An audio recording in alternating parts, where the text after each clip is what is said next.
Take a good look at this axe head. It's been sitting in a bucket of plain water for 3 full days. Nothing fancy, just water and a handful of oak bark chips I pulled straight from the wood pile. Now pull it out and see what happened. The thick orange flaky rust that was actively eating into the metal, it's completely gone. In its place is a beautiful dark blue-black coating that looks almost like it was always meant to be there. And the best part? This coating isn't sitting on the surface. It's bonded to the metal at the molecular level. This isn't paint. It's not some synthetic sealant you spray on. That dark layer used to be the rust itself. With about $3 worth of powder and roughly 45 minutes of your time, the rust didn't just stop progressing. It transformed into the protection.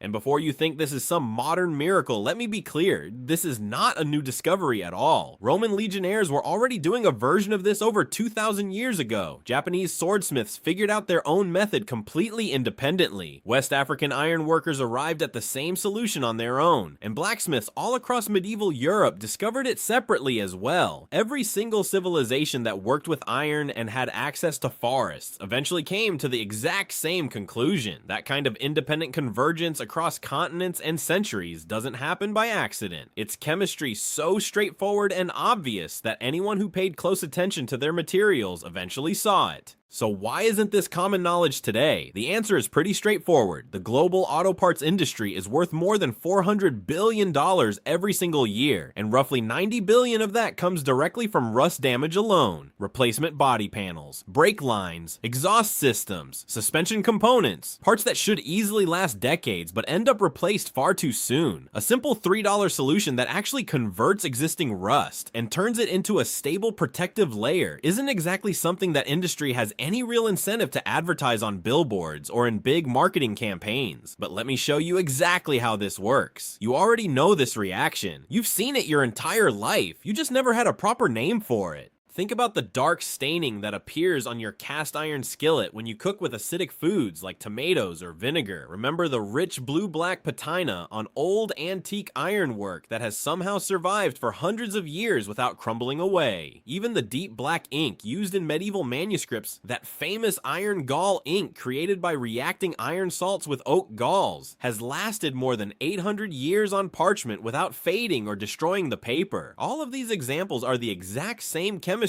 at work. Tannin meeting iron, tannins, or in their purified form, tannic acid, are naturally found in oak bark, chestnuts, tea leaves, grape skins, and pomegranate rinds. They're responsible for that distinctive astringent drying sensation you feel on your tongue when you drink a strong cup of black tea or a dry red wine. That slight puckering feeling, it's the tannins binding to proteins. When those same tannin molecules come into contact with iron oxide, which is exactly what rust is, something remarkable happens. The tannin binds directly to the iron ions and converts them into a completely new compound called ferric tannate. This new substance is a deep blue-black color, totally insoluble in water, and it bonds straight to the steel surface at the molecular level. It doesn't just cover the rust and hope for the best. It actually transforms the rust itself into the protective barrier. The disease literally becomes the cure. And that's not just poetic language. That is the precise chemistry behind it. This reaction was formally documented back in 1813 by the French chemist Henri Braconnot. And even today, the Canadian Conservation Institute continues to publish this exact method as a standard, trusted procedure for treating and preserving corroded iron artifacts in museums around the world. What major museums and conservation experts use to protect priceless historical objects they want to last for centuries is the very same compound you can easily mix up yourself in a cheap plastic container for just a few dollars. Here's exactly what you need: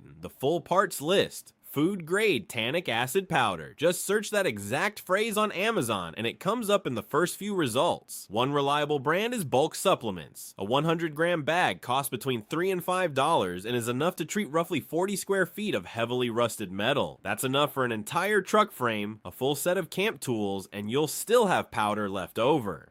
Phosphoric acid. This is the important upgrade that most homemade recipes unfortunately skip. Published research in the journal Advances in Materials Science and Engineering showed that the optimal formula combines 3% tannic acid with 10% phosphoric acid. The phosphoric acid helps the tannin penetrate much deeper into the rust layers and converts any remaining rust into stable ferric phosphate, which is equally protective. You can buy phosphoric acid as naval jelly at any hardware store for just $2 or $3. use. Distilled water? Make sure it's distilled, not regular tap water. Tap water contains chloride ions that actually accelerate corrosion. A $1 jug from the grocery store is perfect. And finally, a simple foam brush or old cotton rag for application, plus a wire brush or some steel wool for basic prep work. That's literally everything. Total cost usually lands between $3 and $6. Using tannic acid by itself still works very well, but adding the phosphoric acid makes the result significantly better and longer lasting. Before I walk you through the exact steps, let me tell you how I first learned that this really works. I had a workbench that had gotten completely out of control, a heavy mattock that had been left outside through too many winters, old trowels covered in serious surface rust, and a favorite draw hoe that I'd owned since my 20s that I just couldn't bring myself to throw away and replace. I tried all the usual commercial solutions first: aggressive wire brushing, WD-40, and navel jelly straight from the tube. They gave temporary improvement, but 6 months later, the orange rust always came creeping back. Then I came across this tannic acid chemistry. I mixed up my first batch and spent one peaceful afternoon treating every single rusted tool on that bench.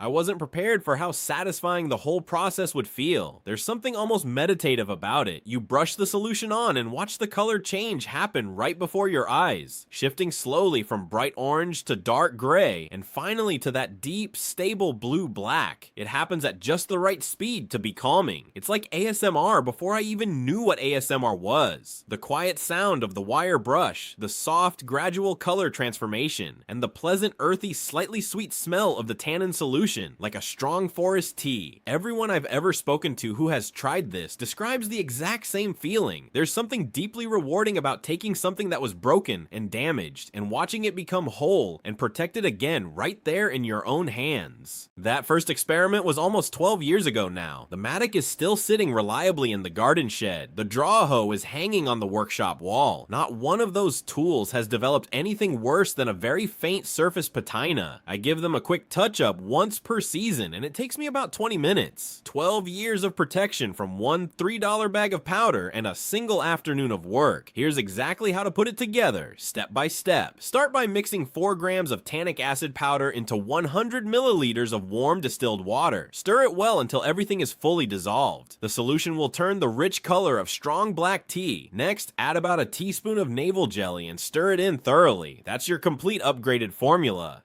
Now prepare the metal. Take your wire brush or steel wool and gently knock off any loose, flaking rust. Important point, you do not need to sand or grind everything down to bright bare metal. That's actually the wrong approach here. The tannin needs some existing rust to react with. Just remove whatever is already loose and preventing good contact with the surface. Leave the rest in place, then brush or wipe the solution evenly across the entire surface. Within 10 to 15 minutes, you'll see the transformation begin. The orange-brown rust starts shifting to dark gray and then develops into that characteristic deep blue-black. That's the ferric tannate forming right in front of you in real time.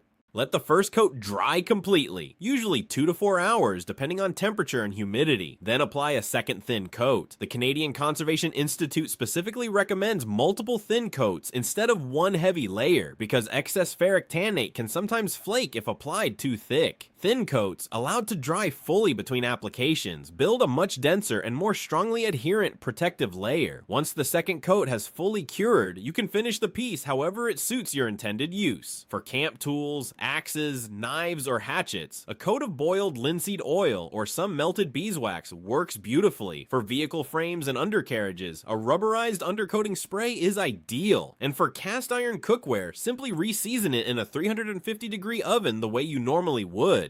Here's one thing a lot of people get wrong the first time. They expect the result to look like fresh black paint. It doesn't. The treated metal simply gets darker with a subtle metallic sheen. Some people see that and worry that nothing happened. Trust me, it worked. That blue-black finish is the ferric tannate. That is the protection you just created. One honest note before we finish. This treatment significantly reduces and slows down corrosion, but it doesn't make the metal completely immune in every possible condition. In very aggressive environments, constant sea air, or heavy road salt in winter, the protective layer will gradually degrade over time and will need periodic reapplication. But for most normal outdoor use and camping gear, a quick touch-up once per season is usually more than enough. 20 minutes of work using powder you bought years earlier. Just so you know, those commercial rust converter products you see at the hardware store for $15 to $30 a bottle almost always list tannic acid as their primary active ingredient. If you pull up the safety data sheet on any of them, there it is in black and white. The same ancient chemistry, just repackaged with a much higher price tag. What continues to amaze me is how universal this knowledge once was. It was so effective and so obvious that completely separate civilizations on 4 different continents discovered and used it independently.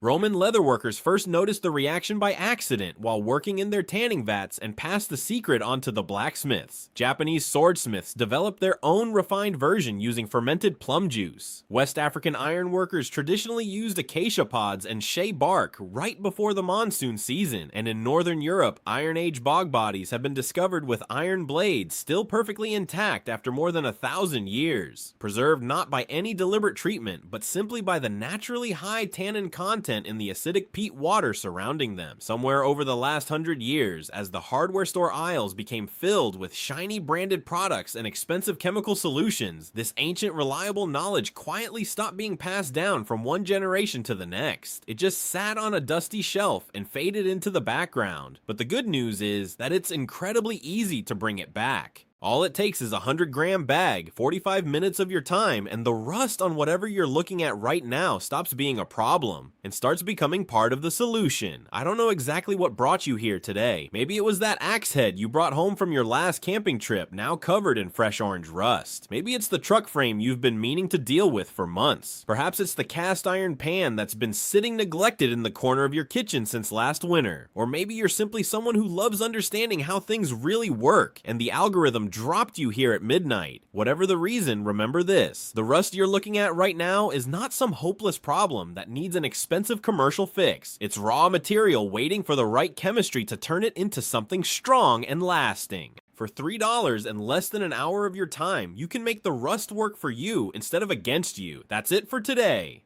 I hope this was helpful, and I really hope to see you in the next video. Take care, and happy restoring.